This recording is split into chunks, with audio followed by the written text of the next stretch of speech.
Hi,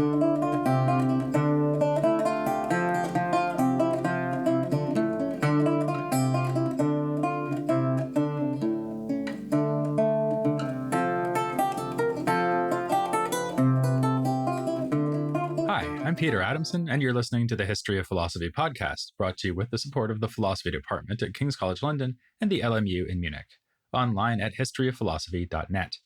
Today's episode, Word Perfect, Logic and Language in Renaissance France. The clash between humanism and scholasticism, which looked like it would be the defining battle of intellectual life in the 16th century until the Reformation came along, is often seen in institutional terms. The schoolmen worked at universities, the humanists outside them. This impression is supported by humanists complaining about the pettifoggery offered up as philosophical instruction at Paris and elsewhere, and it seems to be confirmed by the fact that scholastics accused humanists of lacking proper credentials. Thus, we find Noël Beda, executive officer of the theology faculty at Paris and a determined defender of scholasticism and Catholicism, accusing Erasmus of lacking the proper expertise to interpret scripture. In fact, though, many of the humanists did study at the universities. As I mentioned when we looked at Erasmus, he in fact studied theology at Paris for a time, though he dropped out. We also saw how the impact of Melanchthon transformed teaching at Wittenberg, Tübingen, and ultimately across Protestant Europe, precisely by modifying the traditional curriculum in light of humanist values. In France, there was no better example of a humanist schoolman than Jacques Lefèvre d'Étaples. Beda complained about him too. In 1526, he attacked Lefèvre by name for his presumption in offering a new Latin version of the Psalms and New Testament, translating the Bible into French, and daring to comment on scripture as if he were a properly trained theologian. Though Lefèvre never officially broke with the church, Beda depicted Lefèvre as being at least a Lutheran sympathizer. As a modern scholar has put it, it was the heaviest stick with which to beat him and the one that lay nearest to hand. Beda himself put the point as follows.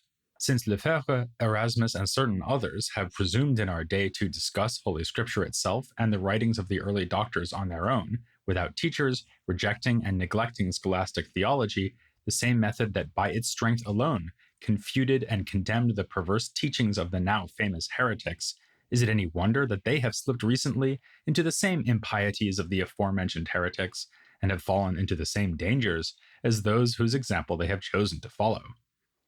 The heretical forebears he had in mind included such familiar names as Abelard, Marsilius of Padua, John Wycliffe, and Jan Hus.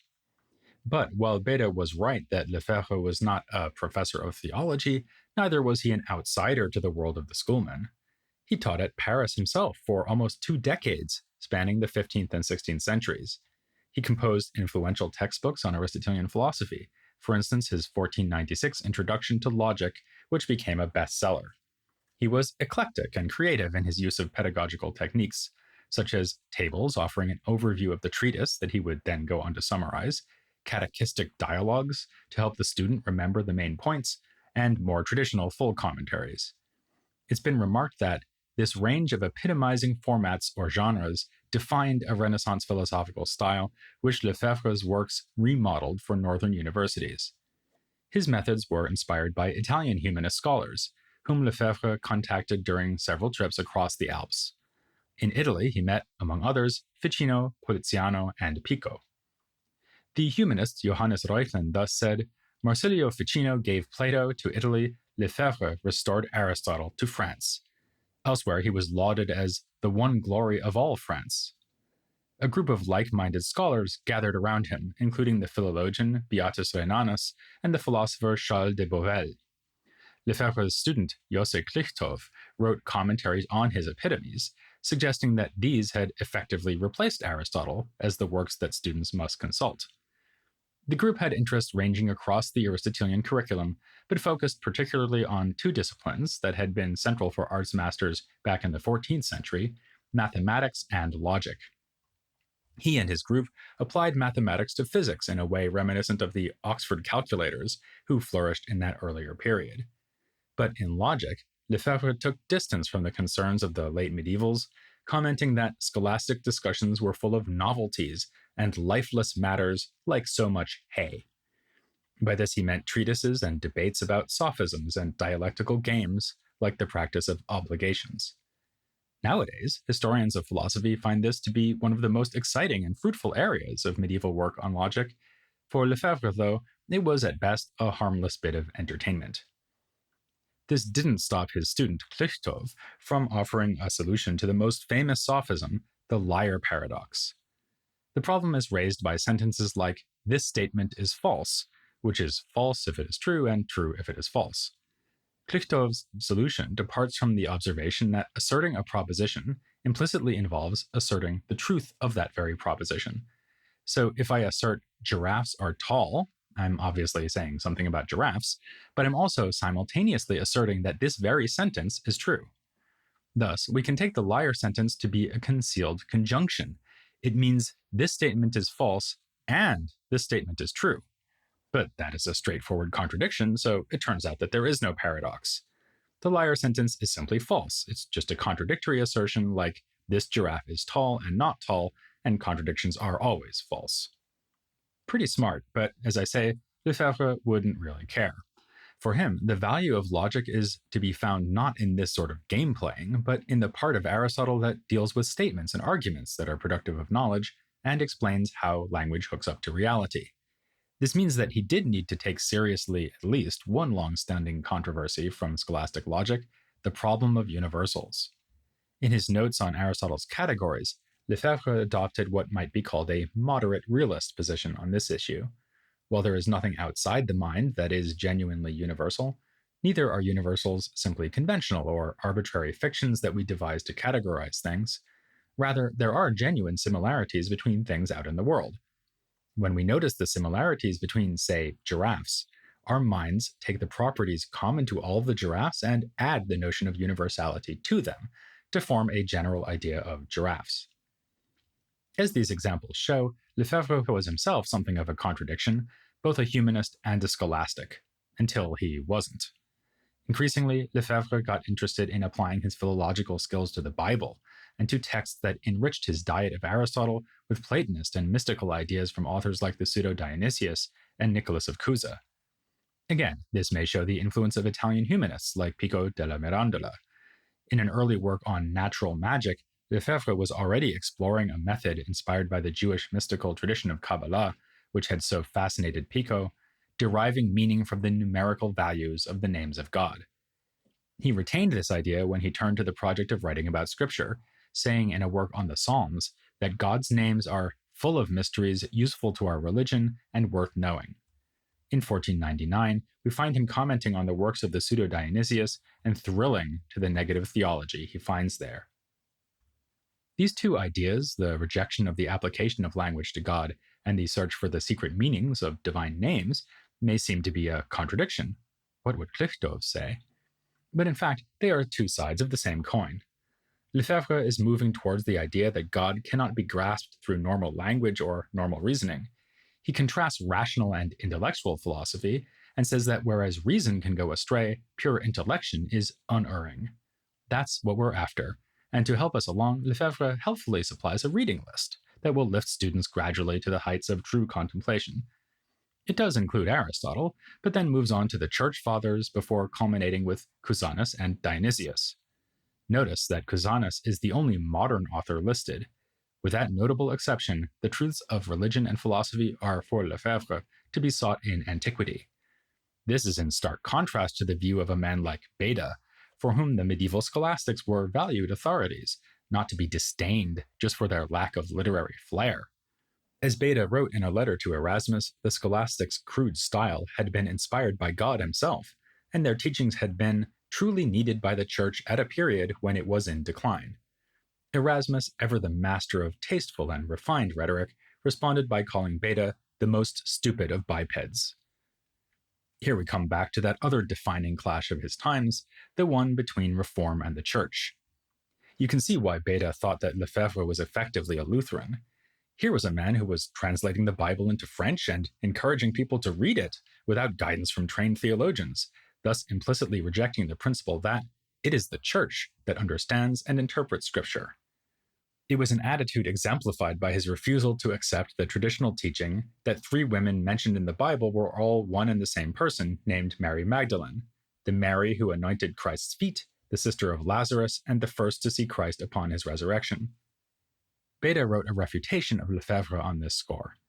The two also clashed over the number of husbands that had been married to St. Anne, the mother of the Virgin Mary. These debates are not of obvious philosophical relevance, but they do epitomize the contrasting worldviews that also shaped philosophy in this period. To put it bluntly, Lefèvre depended on philology, Beda on religious authority. When they disagreed about the meaning of terms, Lefèvre would apply his classical humanist training, whereas Beda's criterion for usage was the Latin idiom of contemporary Paris clerks, as one modern scholar has put it. On theological issues of greater moment, Lefèvre was not implausibly accused of reformist beliefs. He de-emphasized the real presence of Christ in the Eucharist and rejected the worship of saints. He developed these views in the 1520s after Beda and the Sorbonne started trying to stamp out Lutheranism in Paris. Lefèvre moved to the town of Meaux to join the circle of Bishop Guillaume Briçonnet, whom we already met as a confidant and correspondent of Marguerite de Navarre. Under increasing pressure for his reformist sympathies, Lefèvre moved on to Strasbourg in 1525, and then wound up at the court of Marguerite herself, where he served her as chaplain until his death in 1536, by which time Beda had graduated from agent of oppression to victim of oppression. He was imprisoned by King Francis in 1534. As we can see from the role played by Marguerite and Francis here, the larger battle over reformist ideas included skirmishes between secular royal authority and religious figures who dared to speak the truth, or what they considered the truth, to power. That will continue to be a theme of 16th century French history, except that soon it will be Protestants defying the crown. It bears repeating that Lefèvre never went so far as to embrace Lutheranism explicitly. Like Marguerite, he presented himself as a promoter of reform from within Catholicism, and adopted what he no doubt understood to be moderate positions on the theological controversies of the day. For example, he argued that humans are saved through a combination of faith and good works, not faith alone, and when the peasants' revolt broke out, he went out of his way to assure his readers that good Christians always remain subject to their temporal masters. Just as he had one foot in the scholastic world and another in the world of humanism, so he at least tried to push forward the reform agenda with one hand while using the other to hold fast to the church. A man like Beda was never going to admire this sort of doctrinal gymnastics, but it was far from unique. Similar mental and spiritual flexibility was shown by his younger contemporary, Julius Caesar Scaliger. One of the most famous humanists of the first half of the 16th century, Scaliger never broke with the church either, but he did have Protestant sympathies, as would be emphasized by his son Joseph, a convinced Calvinist. For instance, the elder Scaliger may have been involved in efforts to have Andrew Melanchthon, nephew of Philip Melanchthon, freed after he was jailed for his attempts to spread Lutheranism in France. Scaliger wasn't actually from France, though his scholarly career was mostly spent at the small French town of Agen, where he lived for the last 30 years of his life up to his death in 1558. He hailed from Italy and claimed to come from a noble family of Verona. This turns out to have been a fib, or actually an outrageous lie. His real name was Giulio Bordoni, and his father was a miniature painter from Padua. As this begins to suggest, Scaliger was a master of self-promotion who sought out intellectual battles with luminaries of the time, like Girolamo Cardano, Rabelais, and even Erasmus. These were daunting opponents, but Scaliger was unfazed by such conflict, having spent his early career engaged in more literal warfare as a soldier in the imperial army. After almost being killed in battle, he retired from military life to devote himself to humanist scholarship. In fact, he bid to be a better humanist than the greatest humanist of all, by attacking Erasmus after the latter wrote his work mocking the Ciceronians, slavish imitators of the great Roman author. Erasmus satirically described how these pedants refused to use any Latin not found in Cicero. It would take them 6 nights to write 6 lines of Latin, since they had to double-check that every word they used was genuinely Ciceronian. If Cicero used a certain verb, they would even avoid using any conjugations of that verb not found in his writings. And all this out of fanatical devotion to a pagan. Scaliger was outraged, or at least he pretended to be. He penned a furious reply, which Beda helped to get published as part of his own vendetta against Erasmus. Scaliger framed the dispute as an attack on his own Italian culture by a so-called German, though Erasmus was of course Dutch, and defended the more usual humanist idea of deploying Ciceronian rhetoric in the cause of Christian religion. Unwittingly confirming that Ciceronians, like him, did indeed tend towards pedantry, he corrected Erasmus on minor points, and then triumphantly told him he should be ashamed to be bested by a mere soldier like himself. Scaliger's pugnacity and fascination with language stayed with him. He wrote a brief defense of poetry, which responds to the parts of Plato's Republic where poets are exiled from the ideal city. Scaliger points out the apparent hypocrisy of this, given the literary nature of Plato's own dialogues, and then takes a swipe at the work's notorious proposal to institute collective sexual relations. We'd rather live outside your republic with our modest wives and children. A work from 1540, addressed to his son, is tellingly entitled On the Causes of the Latin Language. I say tellingly because Scaliger's project here is to present Latin grammar as a proper science, and a fundamental tenet of Aristotelian epistemology is that proper sciences must inquire into causes. With typical immodesty, he declares that until he came along, grammar was far from being a true science, lacking rules and precepts. One striking feature of his approach is that he thinks of Latin as a written phenomenon, no less than a spoken one. Thus, he denies that the subject of grammar is the audible utterance, rather it's just any articulate expression of thoughts in the mind, so that the material cause of grammar is letters, the elements of words, whether they are written or spoken. In this respect, Scaliger's grammatical theory fits a culture in which Latin was less a living language than a legacy of antiquity being rediscovered in books. That ancient legacy is confronted directly in yet another work on language devoted to poetics. It is a late work published only posthumously in 1561. Here, Scaliger dared to challenge an authority even greater than Erasmus, Aristotle himself. Aristotle's Poetics was, of course, standard reading on the subject, but Scaliger argues that it got things wrong on as basic a question of what poetry is for. Where Aristotle said that the aim of the poet is imitation, Scaliger has a moralizing conception of literature.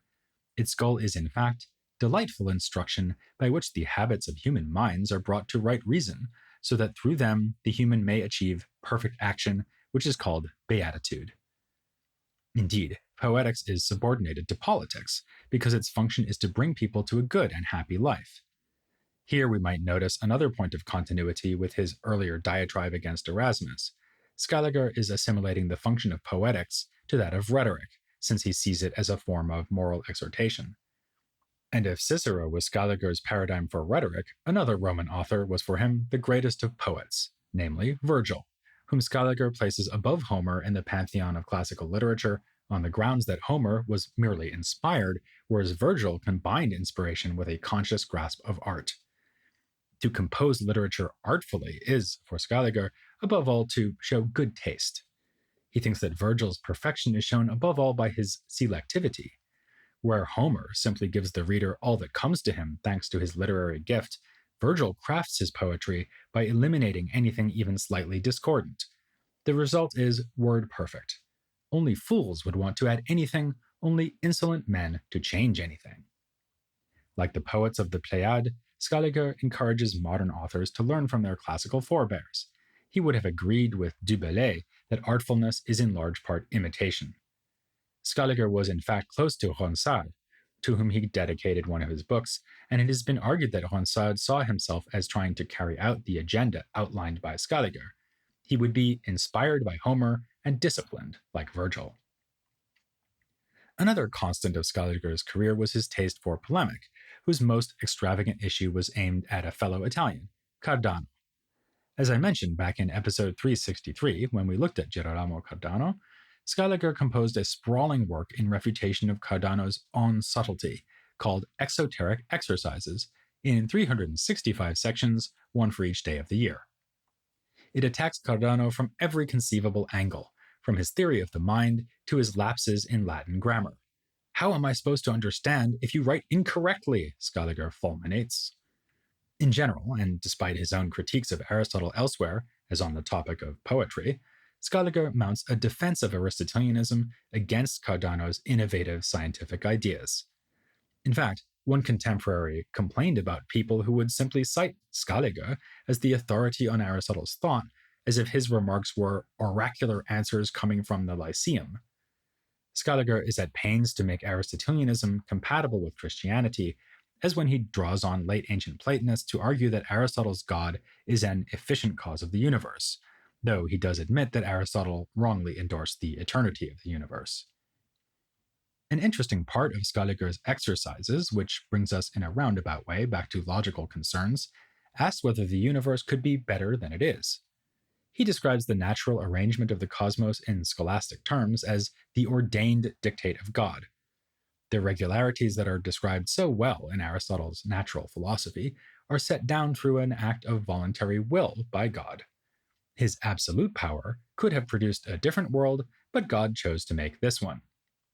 Scaliger, however, rejects the notion that God could have made a better world. Of course, the universe is not infinitely good, like God is, but it is as good as it can be given the limitations of finite being.